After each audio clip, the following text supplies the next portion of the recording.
छत्तीसगढ़ में बीजेपी के नेताओं को मिली सुरक्षा के बाद सियासी बयानबाजी तेज हो गई है। मामले में कांग्रेस ने सवाल खड़े कर दिए हैं। कांग्रेस का कहना है कि क्या इन नेताओं के लिए सुरक्षा के लिए आवेदन किया था, अगर हां तो कब।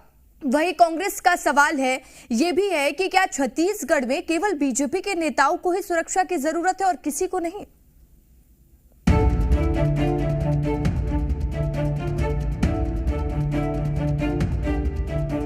छत्तीसगढ़ में होने वाले विधानसभा चुनाव से पहले कई मुद्दों पर सियासत जारी है, तो वहीं इन दिनों अब सुरक्षा पर भी सवाल खड़े होने लगे हैं। दरअसल केंद्र सरकार ने चुनाव से पहले बीजेपी के 24 नेताओं को सुरक्षा दी है, लेकिन सवाल ये है कि क्या बीजेपी के नेताओं को ही छत्तीसगढ़ में खतरा है। इसके अलावा अन्य दल के नेताओं को क्या कोई खतरा नहीं है। भाजपा नेताओं को दी गई सुरक्षा के मसले पर छत्तीसगढ़ में सियासी बवाल मचा हुआ है। कांग्रेस पार्टी सवाल खड़े कर रही है और कह रही है कि आखिर अर्धसैनिक बलों की सुरक्षा इन्हें क्यों मिल रही है।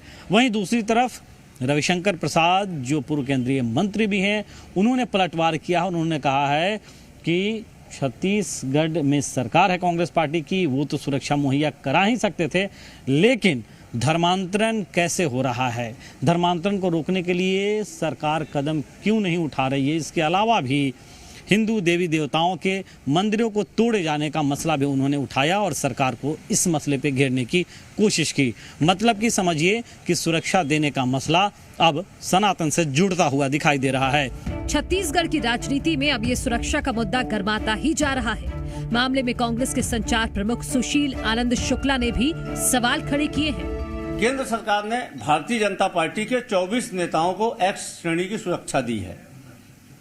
यह सुरक्षा सिर्फ भारतीय जनता पार्टी के नेताओं को ही क्यों दी गई है? क्या कांग्रेस के नेताओं को, दूसरे दल के नेताओं को सुरक्षा का खतरा नहीं है? यह सुरक्षा देने की नौटंकी छत्तीसगढ़ को बदनाम करने के लिए की गई है।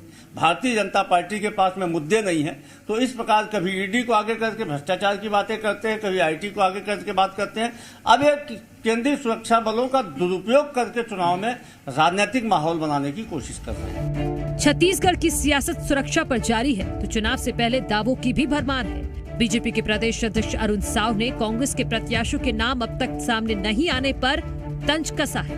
उन्होंने एक पोस्ट करते हुए लिखा कि आज से पहले चरण के चुनाव की नामांकन प्रक्रिया आरंभ हो रही है। उधर पोगो कैंडी क्रश वालों को अब तक खिलाड़ी नहीं मिल पाए हैं चुनावी मैदान के। तैयार हो जाओ भाई, डरो मत। तो छत्तीसगढ़ का सियासी पारा हाई है। राजनीतिक पार्टियां एक दूसरे को चुनौती देती नजर आ रही हैं। तो वहीं सभी के जहन में एक सवाल जरूर है कि आखिर कांग्रेस अपने प्रत्याशियों के पत्ते कब खोलेगी और उस लिस्ट में किन दिग्गजों के नाम शुमार होंगे।